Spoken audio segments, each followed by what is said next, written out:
Okay, I hope it will be great pictures. Everyone smiling. We'll go to the next part, is the alpine sitting. We have an observation form in the book. It's the next page. And the first part of that observation form is again about if the athlete was able to complete a run, if he was trained, etc. So that's the same as in the standing. And then we come to the observation in the sitting.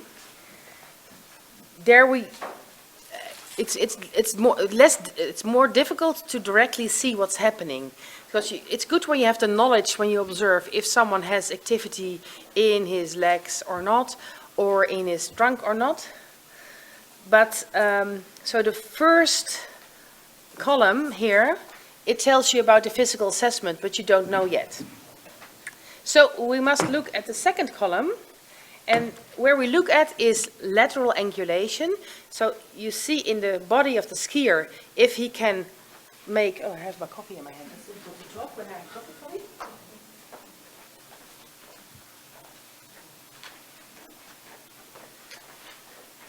So when you have the sit ski and you have the body, you can see if they can angulate so that they can carve the ski. And someone who has say only an amputation, he can angulate at the level of the hips as low as possible. So you will see that in the film. Someone who has a spinal cord injury, lower, he can angulate more at the waist. When he has a higher, you will see him mainly angulate at head level or perhaps at his shoulder level. So that tells us already where the level of spinal cord injury or the impairment might be. So that's one thing, you look for the lateral angulation. You can also watch at the outriggers. Are the outriggers, when they're always on the snow, that it tells me he has not much balance or he's not a good skier. So sometimes they need to have an outrigger to keep the balance. So you will see that they will always try to keep it there. And someone with a good body balance, you see they have their outriggers everywhere and sometimes even kick gates with it. So that's really different skier when you have them always in the snow or have them in the air. When you don't know sit skiing, the outriggers, when you use them, when you don't have trunk control, you can use the outriggers from being here. You push yourself to the other side. So they make a part of the transition of the weight with the outriggers. When you have a good body, you can do that at that level. So that's important to keep in mind when you see this working. Then you can also observe, are they able to have a good movement to the left and right side, or is it just a small movement? Another thing you can observe, it's from the other position, if someone is moving his upper body to the front and to the back. When you know the balance board, some people are not able, they don't have muscles to do the front and afterwards movement. So you see the people with higher lesions, they always sit in a flexed forward position, because when they are strapped in it, they keep there. So they don't use their body to control. So when they would have a low backrest or no strapping, and they would have raised down 100 kilometers an hour, then they're here, but they're not able to come back to the front. So that's why they keep themselves at that level. Yeah, and other things you can observe, how is the dynamic balance? Do you see lots of movement or do you keep them quite still? Sometimes you can observe how high the backrest is, the height of the sit ski. Sometimes it's difficult to see because they put the number over it. But when you're standing at the start, you can see what level is the backrest. So someone with a high spinal cord injury will have the backrest just a little bit around or above their lesion level. But someone with a beginner who buys a Tessier ski, he has a simple backrest. And perhaps he has no need of the high backrest, so it does not tell everything. And some people just like to have a high backrest, only when they go very much way back, They push them off to the front. So they do need it in a different way. Oh, yeah, sorry, but I have to stand here to show. I think the people who need to know, they know. But those are the most important things. So those are in, and that's what we need to observe. So I have the same race in sit skiing as we had in standing, but all the 10 classes fell down.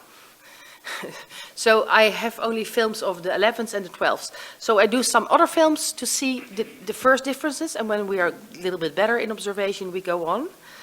So this is a race of Torino. It's 2008, 6? 17. No, Torino, no, games. Games. So let's see this one. Observe if you can see what's happening, where his angulating in his body is happening. This is a good position to.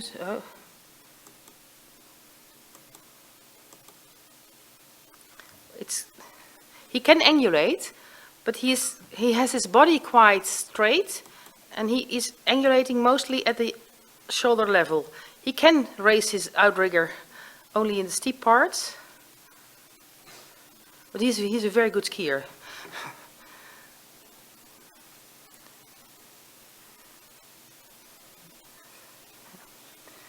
Oh, we'll go back a little bit because we also must see if he is in the front or not. So you see where he angulates? Here? He is angulating at the shoulder level. There's almost no angulation or no angulation at his trunk. And I want to see if you see he's sitting very much forward. He is always with his nose almost on his skis.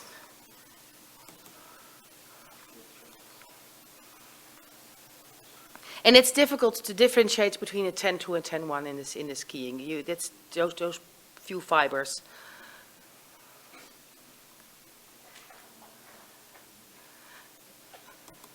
Yeah, don't look at the numbers below, but I try to see. Oh, yeah, here you saw a little bit, but how he transitions from one side to the other. You see, he has a lower point of angulation. In the next.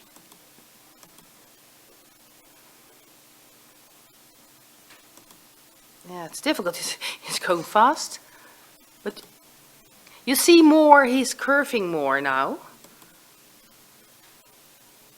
and you see his buttocks, his sitski goes below him. Oh, this. Okay. Anyone was able to see a little bit of the 11? Now we have a 12. You see, it's lower. You can see I'll try to find the. Here. You see, he's moving with his hips.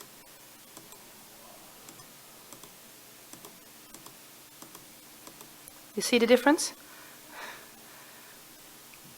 It's just like this as the sitski has been grown on his buttocks. He was a 12-1, yeah. And he has lots of amputations, and he's a 12-1 because he also misses one of his hips. So he has not a good hip. And this is then a 10-1, and you really see he tries to stay in the front, tries to keep his outriggers on the snow. It's really less dynamic skiing. It's much more action in the arms. He stays in the front, he cannot go back. And this is Paralympics, so it's still high level skiing.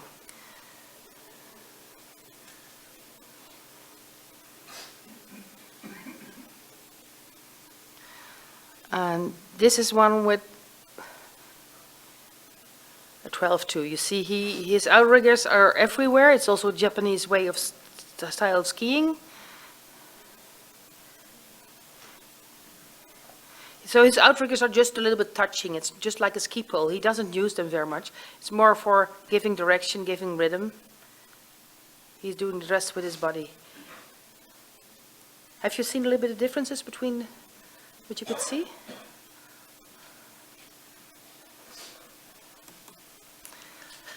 I hope you learned already a little bit of this part. It's difficult, but when you see them more, I can do it again, but let's try if we can see it in the films I have on the videos.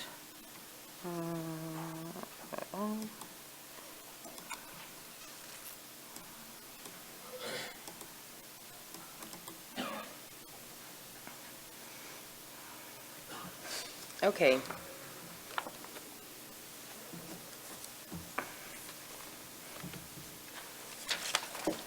Can anyone say what's he doing with his outriggers? Or try to observe it. What's happening with the outriggers? What's happening with where the angulation is?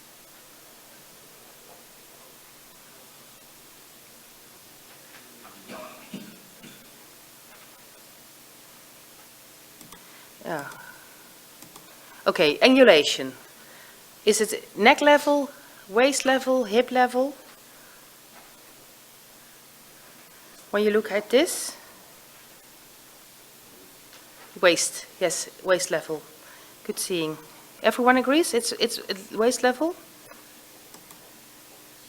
He stays in the front, but sometimes, like this, he comes up with his body,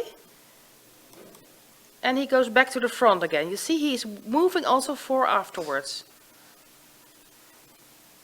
He uses lots of his outriggers. Some people in his class don't.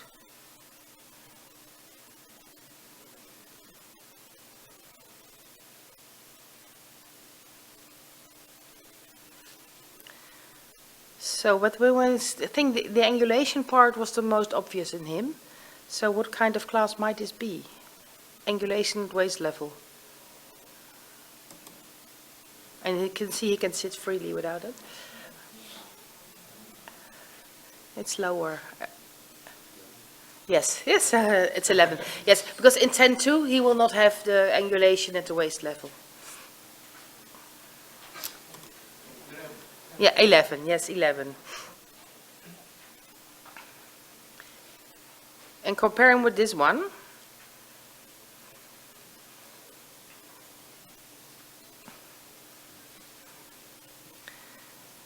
he's more action. And you see even a lower angulation. It's difficult to catch it, I think. But you see, he is doing with his bumps.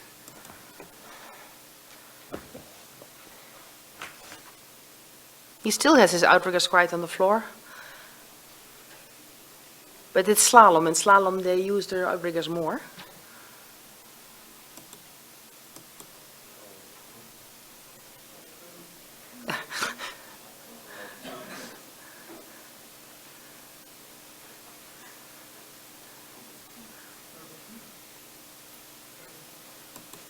Yeah, when you saw those last few slides, you see he's like a short turns making between his arms. So it's a 12. He is a 12-1. Yeah.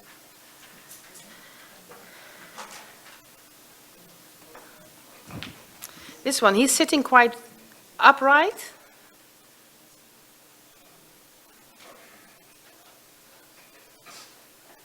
Where do you see angulation?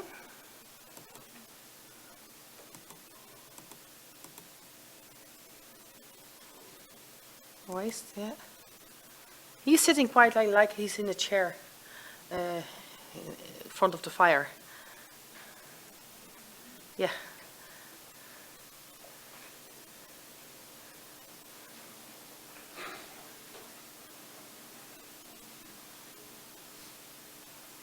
So you also see different kinds of setups of sit skis and, oh, out. No.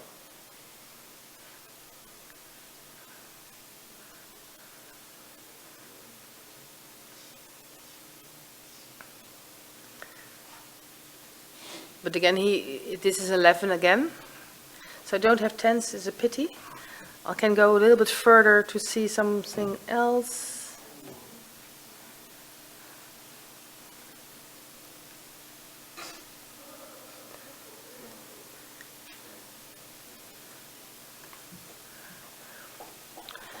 You must see lots of difference. You see that he has more dynamics, a little bit lower than the last one. He has a more free body. Oh, and he is out.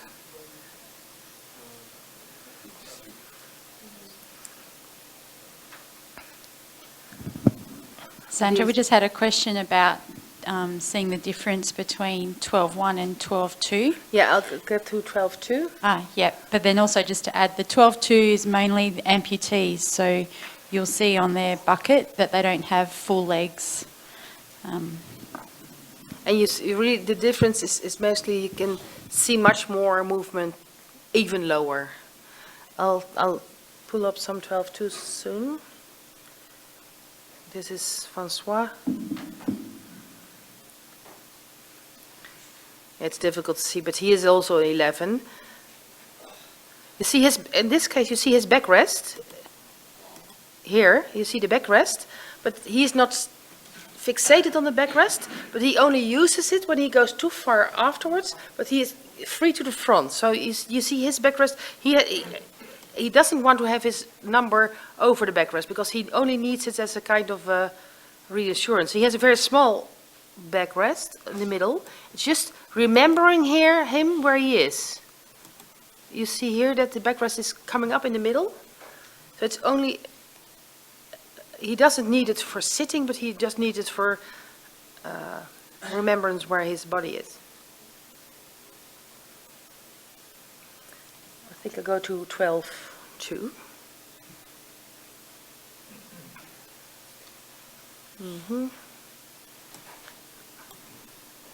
Oh. It's difficult when you lose your ski and sit ski. It takes some time.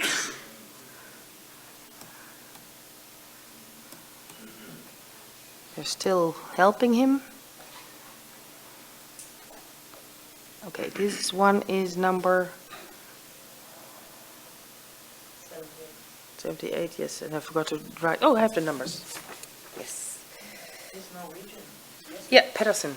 Jesper, yes.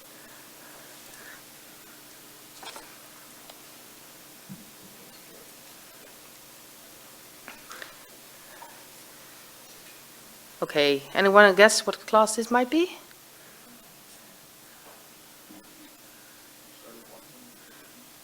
I think he is an 11. But it's more, let's see, yes, he is 11.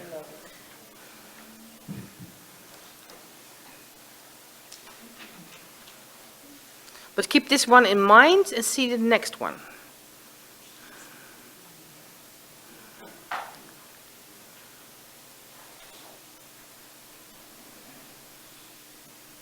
Oh, okay, he shows how good your balance can be without outriggers. Okay, this one.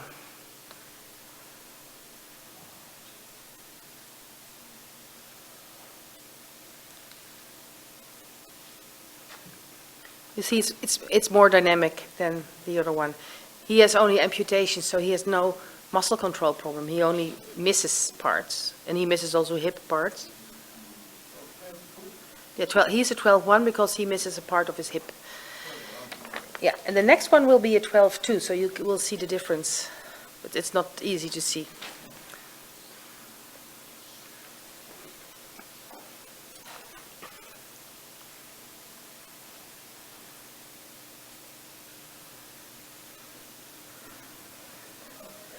This is Japanese. You see that with the outriggers.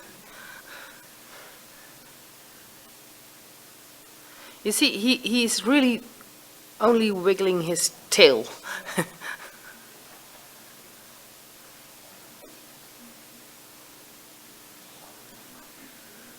So much body movement you will never see in a 10.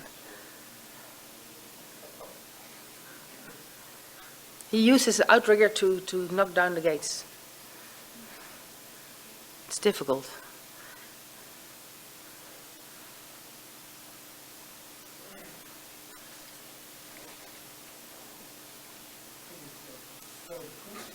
Yeah, he's a 12.2. Yeah.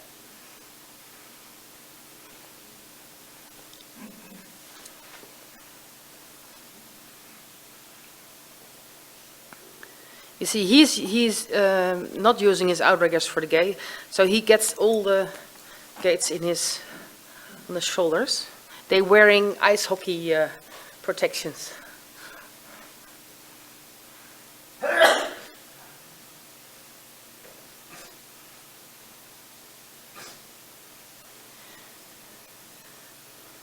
When you would be near, you would see that he has a small bucket. He also misses his lower limbs.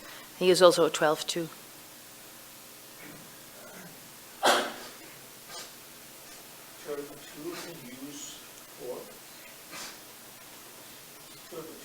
Yeah? There's no such skier who will do that. No, everyone is allowed to use poles, but that's no skiing because you really need him to control yourself. And he has the same kind of disability as the one before. So look at how they use the total body to make the control. He's really at a low level of angulation. Oh. But it's difficult to see in this way. It's also 12-2. And then as last we have an 11. So see if you see difference with it.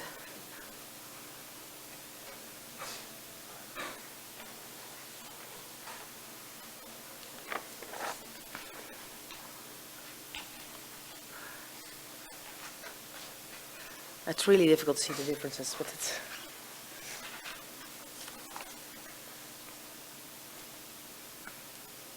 But his body stays more quiet.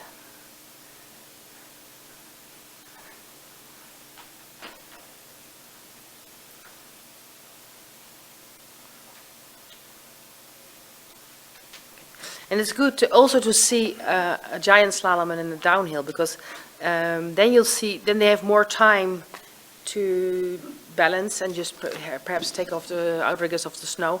Now in slalom they have to work fast, so most of them keep their outriggers on the snow. So this is, you see, sit skiing is not easy to see, and somewhere it starts in the back of your head or whatever, that you see, oh, it feels like more like a 10, and then you want to think, why it's a 10? Okay, I see the angulation, I see not much movement, I see the poles of the outriggers, but it's really difficult. And when you're standing alongside at the slope and it's 2 seconds it's gone, so it's difficult. He's 11, yeah. 11. Yeah. Questions about the sitting or something from you about sitting? The difference between 11 and 12, I think, is hip movement. Yeah. 12-2, you each extensor. 11, you jump back like this. Yeah. Yeah. 12-2, you keep extensor. So up and down movement is exaggerated. Yeah, exactly. Yeah, they have the muscle, so they will use it. And then again, when you have a not modified sit ski, you have less effect of your muscles than when you have a really low sit ski. So then can you use more of it? Okay, something else about the sitting, then we can move on to the snowboard.